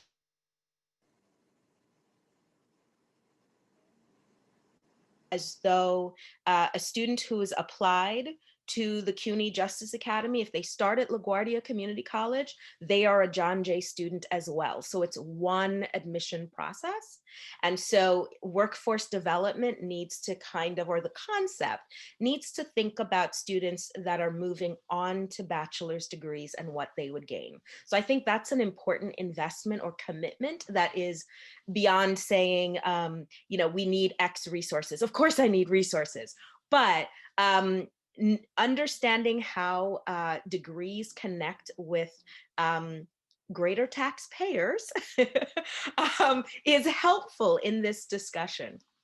The second thing, this is at the state level, that really inspires me, is You know, the Western states have done some really cool things around this sort of interstate passport, how transfer credits can move across a whole system. We have two fabulous institutions, SUNY and CUNY, and there isn't sort of a clear roadmap yet on how credits can move across the state and what that means. And I think this is really important if we now have a funding program through Excelsior that's thinking about the state, then transferring across the state and what those credits mean, again, using the Western states model, would be a good complement to that. And I think that's perhaps an investment in a study or something like that. Another kind of study that would be helpful at the state level is taking a look at the relationship between transfers and the financial aid gap. It has long been my assumption, conventional wisdom, if you will, of a dean who has been in her role for quite some time, that transfer students are running out of aid. And when they're running out of aid, they're going to start working more or slowing down in their progress and so on. I would love to know if I'm right or wrong. I would love to know the gravity of it. I would love some data around that. And while I can kind of do some digging around John Jay, because it's really hard to see into the financial aid system and connect it with the academic system because they're in two different houses. We need a more powerful way of looking at this because, again, we're talking about future taxpayers, what they can contribute and how it is that they can get there. So I think understanding that the severity of that financial aid gap for transfer students. If, for example, we understand that the average transfer student is taking 3 to 4 years, community college student might take 3 to 4 years to finish, and TAP is 4 to 5 years. Some students are in opportunity programs that provide 5 years of funding and so on. And then there's another 3 years on top of it at best. What does that cost us? The last thing I'll say about this is I did a study a couple of years ago in building a predictive analytic kind of open source tool that has been really, really successful in identifying students who seem to be at risk of stopping out. Because when I came into this role, I was troubled by the idea that I couldn't tell whether if a student left, if they stopped out for one semester, if they were ever coming back. It's impossible to tell that because you don't go through a process to drop out. You just don't register. And what we found is that once you are near the end of in your, let's say, 90 credit mark or so, and you disengage from college for even one semester, 92% of the students never came back. After 2 semesters in a row, 97% never came back. Now think about that. You are 90 credits, you're a year away credit-wise from finishing college, and you never come back. If that is in any way connected to a financial aid gap, because of transfer processes or being in there too long, we really need to know this. And I think the state level kind of study or analysis would be a great commitment or investment that would bring some transparency that at the college level, we just don't have, and it impacts our decision making. That's it for me. Thank you so much. And I think you made some very strong points that will help out our researchers as well. So thank you for that. And our next question is directed to our legislators. So Councilmember Barron, if you would please answer this first. We know that a lot of transfer policies and support services can vary from campus to campus. How can legislators help students hold their campus leadership accountable for transfer students' success?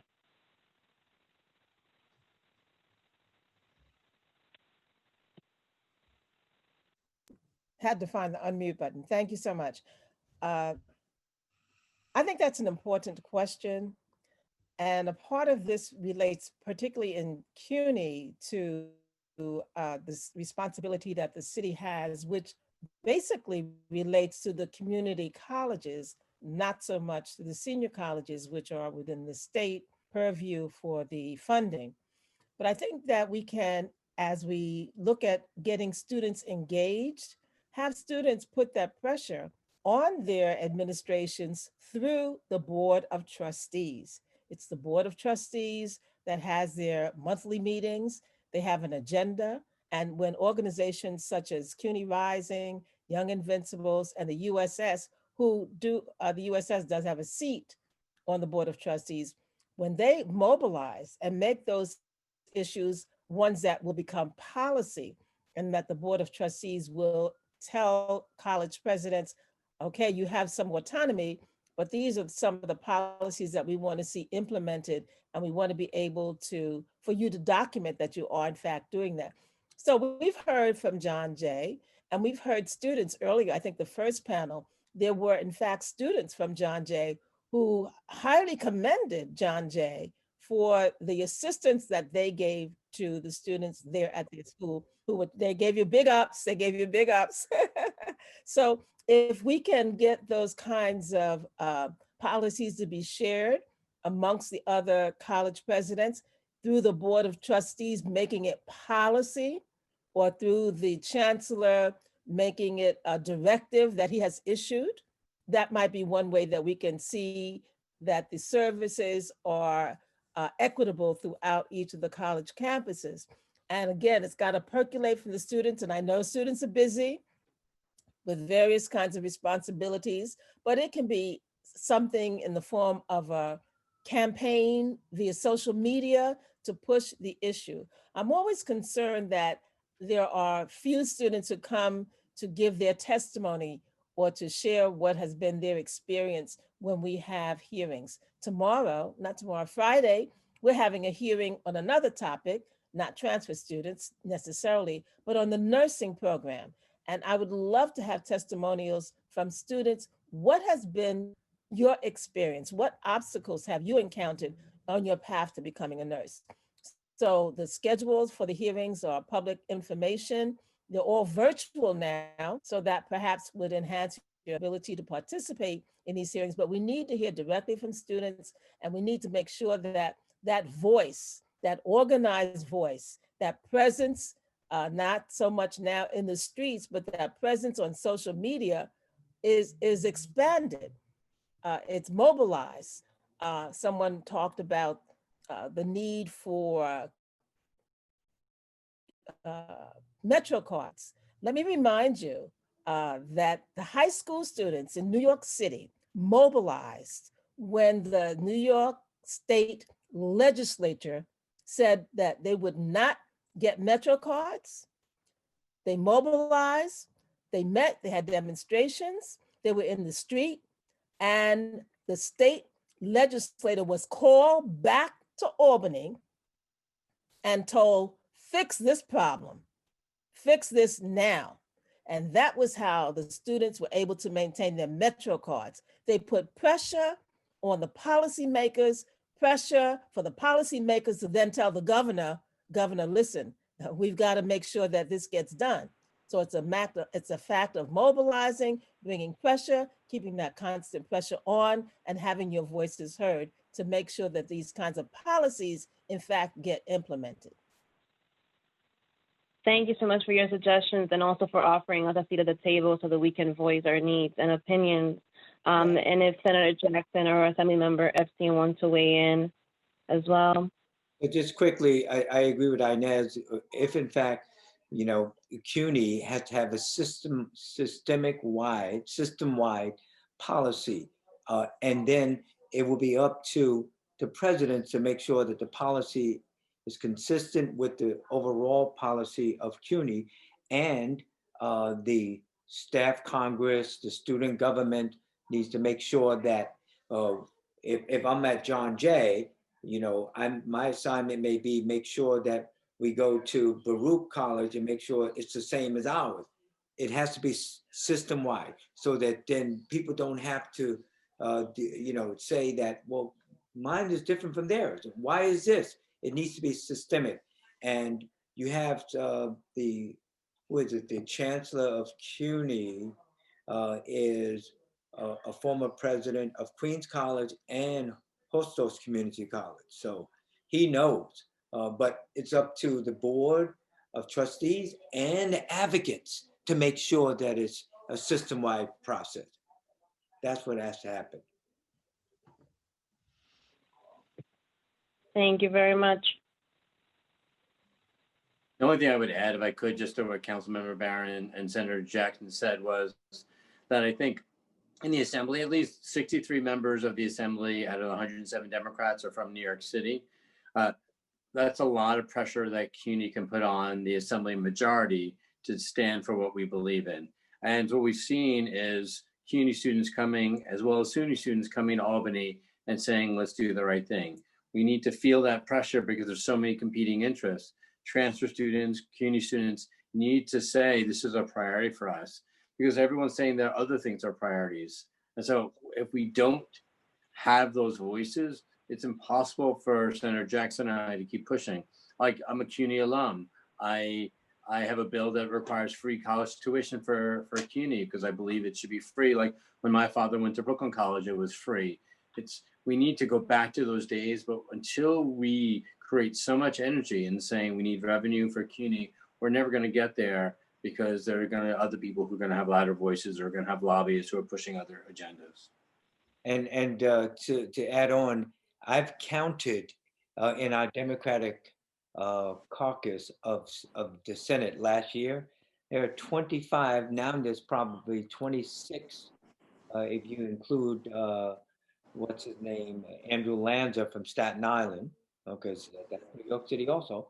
There's about 26, minimum 26, at the most 27 members of the Senate, and 25 of them being Democrats in the New York State Senate are from New York City.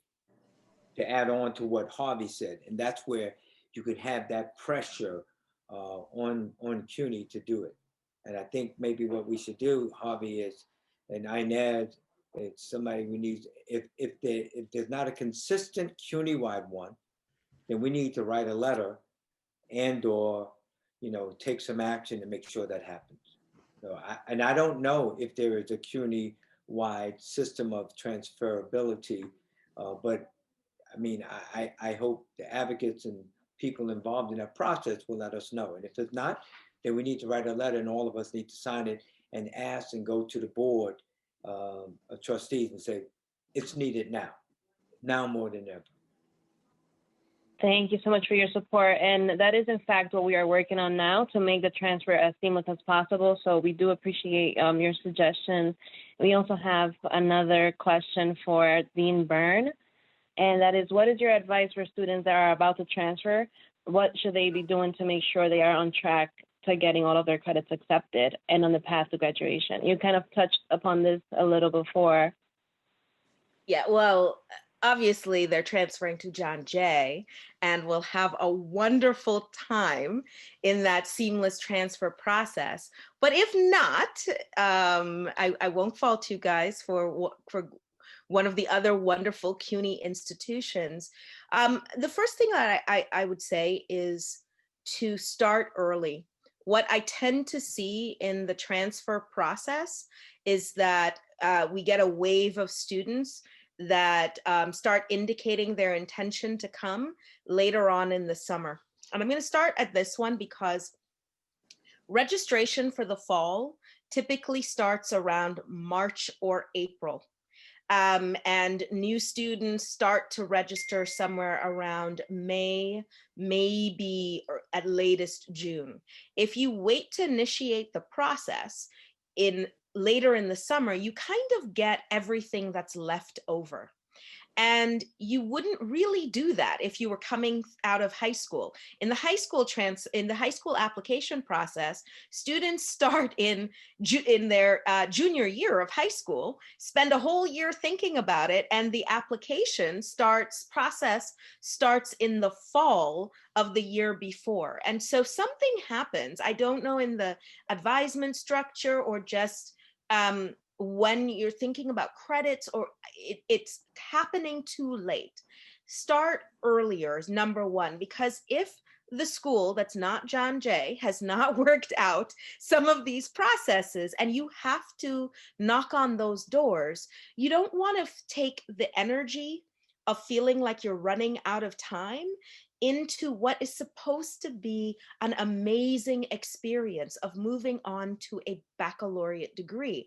This is a successful moment, and you want to not just start your first day of college at your new school feeling like you fought with the administration to get there. Now, fighting is okay, but I'd like to take some of the wording that we've heard from our fantastic representatives on this panel about what it means to apply pressure, what it means to be organized, and what it means to find exactly where the pressure point is. I often see transfer students who might encounter some troubles, again, not a John Jay, who might encounter some troubles, upset with the advisor, upset with the transfer credit evaluator. They are not the decision makers. Please remember that credits, and this is why I said earlier, I see too many plans and ideas about transfers that forget about the faculty. All curriculum belongs to the faculty. They create the courses, they decide what substitutes for one course or another. The advisor is just the mouthpiece for a decision that already happened in the department, okay? So the pressure has to go in the right place, and that doesn't mean run to the academic departments, but it's rather identify the locus of power and decision making around academic issues. That is a dean, right? So if you are having trouble in the transfer process, let's say you are at John Jay and somehow we dropped the ball. It happens, it happens. I should be on your radar. I should be on your radar because the process comes through my office, and in many cases, in assisting you to make sure and help you understand things, my office can field much of that. I just want to mention that in the bio about me, it mentioned that I was on the Transfer Advisory Council. I'm not actually. I have my Director of External Partnerships sitting in that spot. The invitation went to me, but I put her in that spot because she is the person who is directly communicating with faculty every single day about transfers on my behalf. So yes, I could do it, but really when you're trying to advocate for a process, you have to be clear about where the locus of power and decision making is. So that would be my advice. Start early and identify at the institution that you're going to who are the decision makers should you get into some challenges. And in terms of your credits being accepted, please make sure that you ask why. And this is, there's always somebody at a college that can undo a decision. That person sits in my office, it's actually me, but also and my assistant dean, that they can see a decision that might have been made about where to put credits and make a recommendation or do outreach to the departments to move things around, okay? Ask why. When you get your transfer credit evaluation and you see if something isn't adding up, don't just walk away and say, well, this is just what they gave me.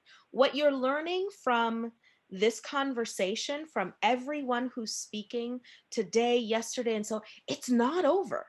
The story about transfers is not set in stone. So please don't walk away from anything in this process that you're not satisfied with without going through the channels to make sure. Now, I hope at John Jay that we have taken that burden, that time tax enough out of the process and the system that you don't have to go through that on an individual basis.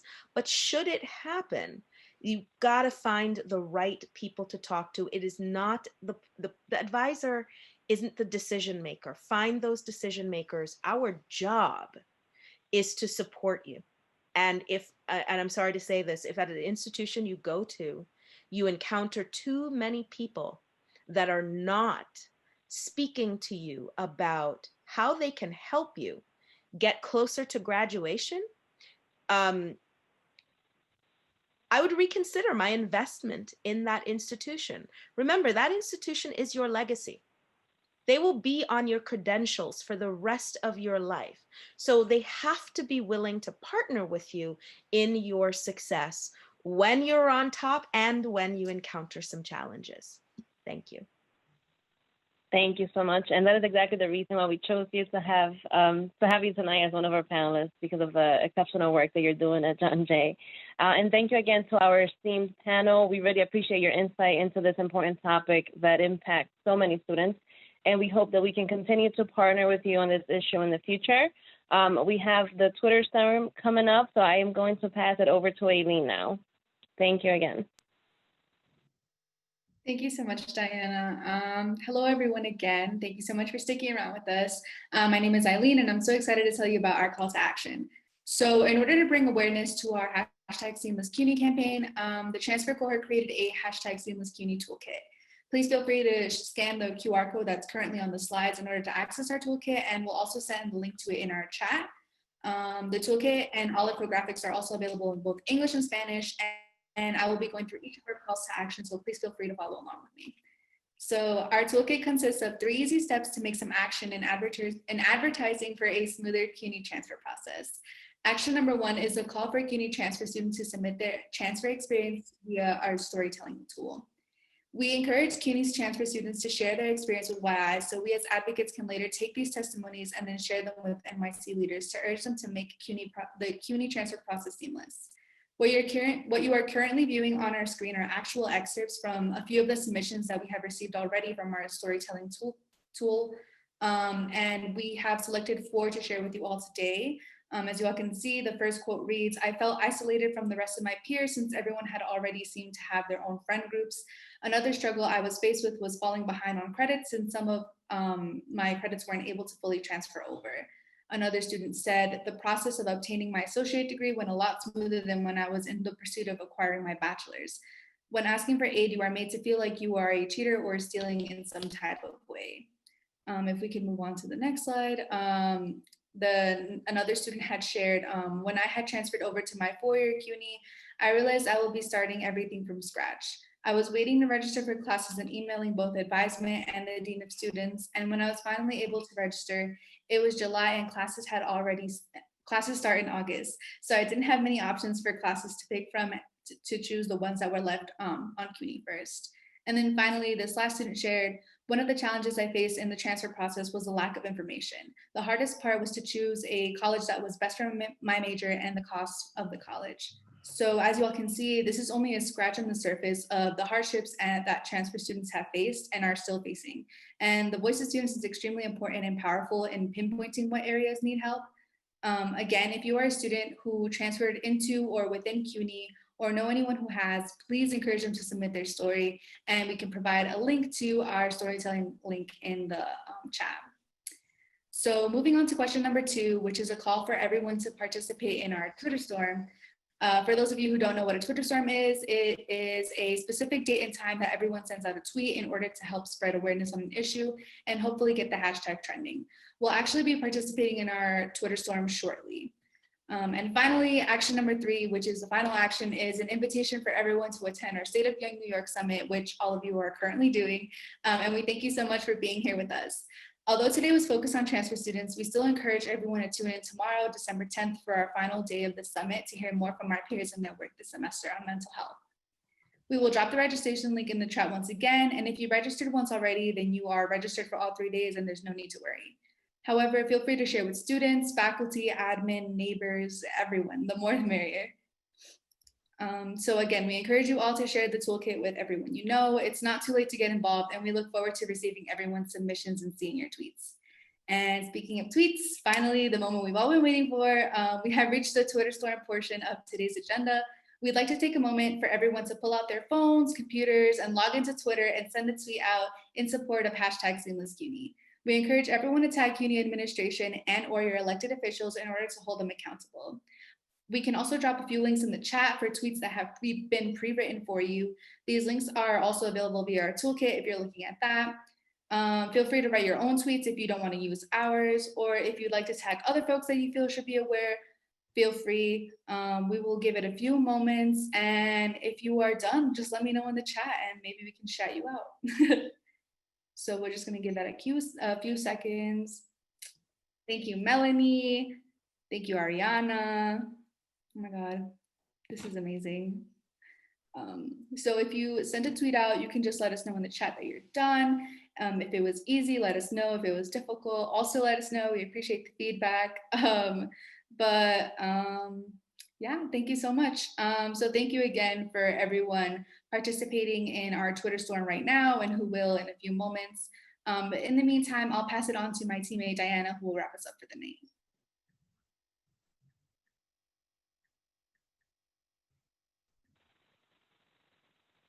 Thank you all again for joining us tonight. We really appreciate the panelists that shared their knowledge and insight on the transfer process, and also to Bart, Lisa, and Reggie for sharing their expertise and experience. We look forward to seeing you all again as the next cohort continues working on the fight to make every credit count.